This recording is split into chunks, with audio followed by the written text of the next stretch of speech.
Hello, everyone. Earlier this week, I went for a walk with a friend. I was telling her about my recent change in eating, about stepping on the scales, about my decision to cut out what I call the 4 whites, and about the weight I've lost so far. I also shared my mum's shared journey with me. At one point, she said something interesting. She agreed that our bodies change as we get older. She also agreed that our food needs to change too. But then she added, yes, but we still have to live. I knew exactly what she meant, and it struck me how often we equate eating with abandon, with really living, as though freedom means eating what we desire whenever we want. And any form of restraint is automatically interpreted as deprivation, scarcity, suffering, a diminished life. And yet, when I look back over my own experience, I'm not sure that is true. When I was eating bread almost every day, was I more alive?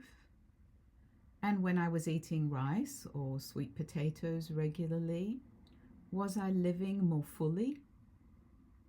When I felt bloated, uncomfortable, gassy, and dissatisfied with my weight, was that freedom?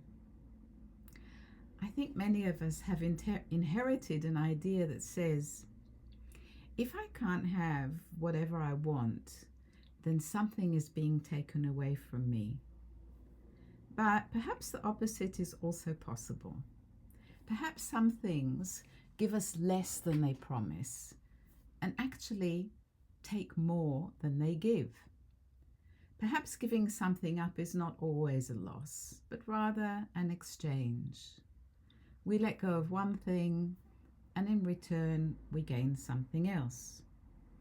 Energy, for example, comfort, freedom of movement, better sleep, and less preoccupation with food.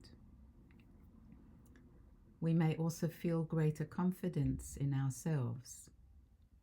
I find it interesting that when we stop other addictive behaviors, people don't usually say, but I still have to live, because they understand that what is being gained is greater than what is lost. Yet around food, we often struggle to see it that way. The story we tell ourselves is restriction equals suffering. Eating anything and everything equals freedom.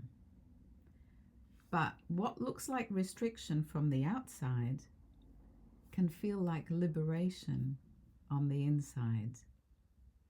And that's my thought for this week. So please join me next week for more on these topics. Thank you for listening.